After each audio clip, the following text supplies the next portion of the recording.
BS. This is hashtag BS, hashtag Rob. Hey man, what's up, what's up, what's up? This is Robert Anton here, robertanton.com. I am coming to you with the 4 commentary. Oh my God, tonight was just full of drama and I was actually really loving it. It is kind of just sunk in and come to like a place where it's like good drama, not just messy drama. Okay, so tonight, the newest singing competition show continues with just 2 more weeks to go. Next week is the comeback artist. The week after, the 4 will compete against each other. I think that's how it goes. That's how I figured it out. I don't know. But anyway, next week will definitely be the comeback artist challenging the 4. Our host, of course, is Fergie, and she is kind of, how do you think she's doing? I think she's doing pretty good. She's kind of getting into what she's doing, and I'm starting to enjoy her. And our judges are DJ Khaled, Diddy Combs, Meghan Trainor, and Charlie Walt. Now tonight, the first 4 to start the show are Tim Johnson Jr., Jason Warrior, Zhavia, and Rell Jerv. And they opened the show performing Finesse by Bruno Mars. I bet finesse. You know, do you like that song? I'm liking that song. Rell started this out with a really good verse talking about what everybody was going to do. This was meant for him, and Jason hyped it up on the verse.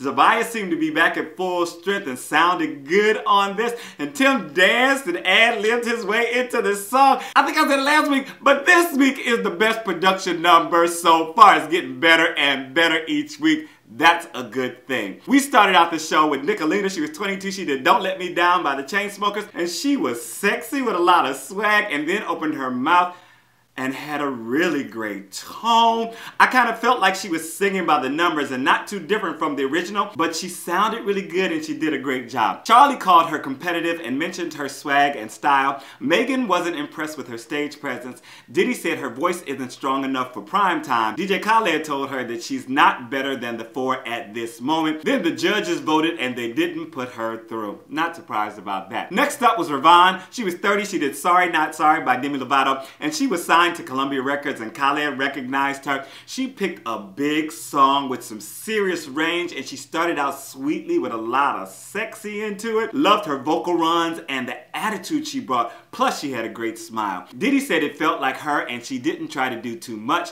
And then the judges powwowed, they got around and talked about it and didn't seem unanimous, but they voted her through and she challenged Jason Warrior. Of course, Jason got to go first and he sang Titanium by Sia. And this is a big song that he picked and he started pretty excellent. I liked how this sounded in his voice, kind of like John Legend singing Sia. He found places to lay in the cut and relax, but also brought the intensity the whole time, which the judges were telling him you need to bring it down sometime, and he found some levels in this which was very good, took notes very well. Ravon did Have You Ever by Brandy. Oh, no she didn't, no she didn't.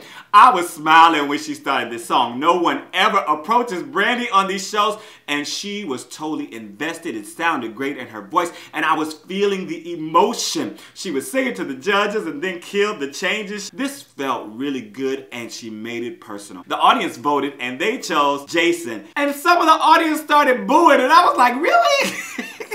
If you heard the booing, or if you didn't, make sure to thumb up the commentary. Let me know that you are listening, that you hear, that you see me here, and that you want me to continue. I thank you so much for watching. Tell me down in the comments what you thought of the show. Let me know anything that you want me to know, or anything that you think I missed down in the comments. Thank you so much for watching, and I thank you for your thumbs. Also, make sure to tweet this out, share it.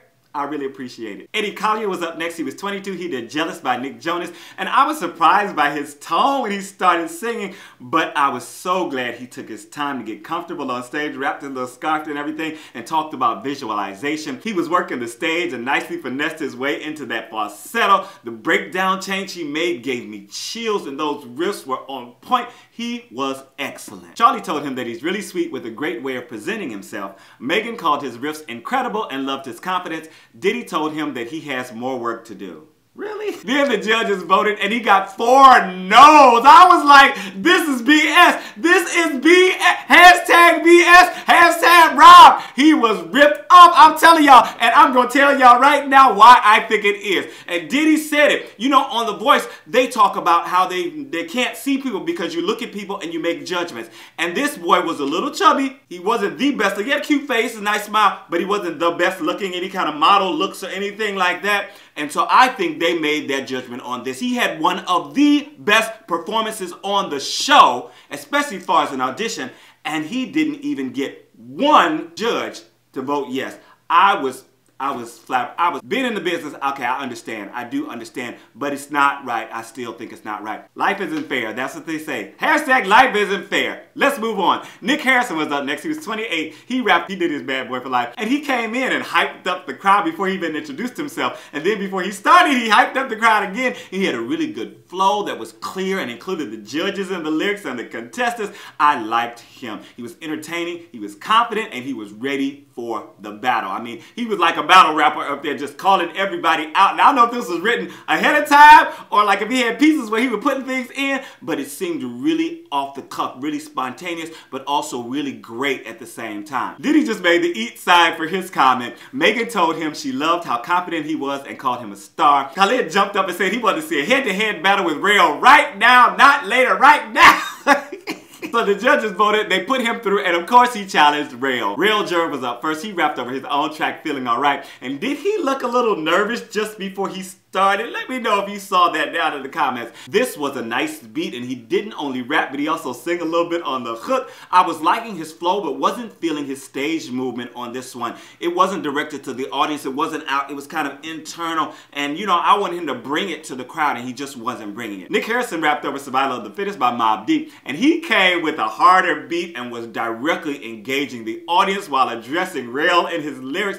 It was too short, but I felt like he did what he needed to do. Am I right? We'll find out in a second. All of the judges noted that Rell wasn't on his A game tonight, and Diddy said that Nick wanted it more. Then Fergie tried to lead the audience by having Rell talk about his brother's death anniversary, which I was like, okay, do we have to go through this? I know this is reality TV, but do we have to do this? Of course we did have to do it. The audience chose Nick Harrison anyway, and Zhavia said the crowd liked the bars and the burn. You know, they be giving little asides over here. Yeah, and she said they like the bars and the burns, and I agree with that. I love the bars and especially the burns. Next up, we had Josh Wiper. He was 30. He did Tennessee Whiskey by Chris Stapleton, and he's the lead singer in a cover band and promoted his cover band, gave the name and everything, even I don't remember at the moment, but he gave the name and everything in his package. That is a very smart move. Y'all know I love this song. I did a cover of it on my cover channel because I had to do it for a gig and I fell in love with it, and so I really know what the song is about. So he had a great gruffness to his speaking and singing voice. It almost sounded like he could blow it out at any moment, and it like kept me like on the edge of my seat. I was kind of sad that he didn't do the big riff the first time around, but he tried to make it his own, did his own thing. I thought he had good stage presence and vocals, but I wrote meh. Meghan said his voice was perfect with the song, but wanted a bit more. Diddy told him that it didn't move him emotionally, and he asked him what he thought the song was about, and the guy gave some answer which was not anywhere close to what the emotion of the song is, and that just shows in the performance. And I did a video about this right here called How to Sing with Emotion if you want to get a chance to check it out. I don't think he did that groundwork, so he really didn't connect this emotion to what was going on. Sounded good, but since he didn't move anybody, he didn't move the judges, he didn't get to move on. And that's what you need to do. You need to move these people. They are stars and they are judges and all of that, but they also have emotions. They're also human, and you can move them. And if you can move them and get them to really feel what you're doing, then, you know, you can probably get just about anybody to do it. So the 4 judges voted for him, and he got 4 no's. Ooh, they're being rough. They're being really rough. Next up, we had Kendall Page. She was 20. She did Me, Myself, and I by G-Izzy and BB Rexa. And I liked her sound as she started this out, and even better when she hit the chorus. I wrote it again. Very good sound and nicely emotional with a nice grit at the top of her range. She could have had more stage presence, but this was pretty okay for me. Meghan said she liked her growl and respected her hustle. Diddy noticed how she switched up the rap and liked her poise. Khaled lit his candle, you know, like he was gonna go in, but he said he's vibing and called her voice dope. Then the judges powwowed, and Meghan seemed to be the holdout. Then the judges voted, and they voted her through, and she challenged Zhavia. Yes, somebody challenges Zhavia. I love it. She said, I came here to challenge Zhavia, and that is what I'm gonna do, and that's what you need to do. You need to go for, I told a friend of mine, we were chatting back and forth about the show, and I was like, you got to go for the head, the person that you think is the best. And that's what she did. Zhavia performed first. She did Diamonds by Rihanna. This was an interesting choice, and it was sounding good in her voice. She has such a special undertone and knows how to work the stage and show emotion. Not the best vocal for this song, you know, my LaPortia killed it, I'm sorry, but she was doing her thing with it, and Meghan looked nervous for her. Kendall Page did Pillow Talk by Zayn, and this was an interesting song choice. Also, I'm liking these song choices, but her voice, I think it was possibly a little lazy because it's a guy song. Even though it's a high male vocal, it's still a guy song, and it was very easy for her to get all those notes. And Meghan was turning up her nose, and I was again thinking that she needs some stage presence. She didn't have much presence at all in this performance, and her voice was just okay on the song for me. Not amazing. DJ Khaled was trying to speak and couldn't pronounce circumstances. This was just off the cuff somewhere. He was giving his comments. He was like, what's that word? Circumstances. He said, I can't. He said, trying to say it several times. He couldn't say it. I'm sorry. I just see this funny stuff, and for me, that kind of stuff makes the night. It's like getting like this personal part of somebody, the judges, the contestants, but especially these stars who are up there who we really don't know in person. That really gave me a good chuckle. So the audience voted, and they chose Kendall. Oh my God, they chose Kendall. Upset of the night. Oh my God, I'm gonna lose my voice. This was the upset of the season.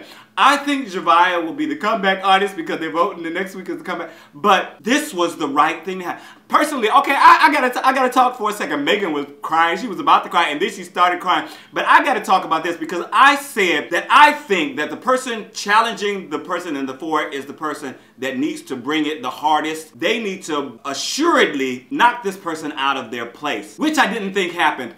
But I've said several times that this audience is fickle. They like the latest thing. We get to see 2 songs from the challenger while we only see 1 from the person, you know, from the 4 for that night. So I think that plays a lot into it. And Diddy was kind of like wondering what was going on, but he said the right thing. If you got a bad night on this show, you can be voted off. And she got voted off. That's part of the problem with this show, though, because if you do have a bad night, Rell said he had a bad night. Zhavia still wasn't sick. She wasn't full strength on her vocals, and they went home because of that one flub. Everybody has a bad night sooner or later. I've had hundreds of them over my 20-something years performing. Hundreds, probably.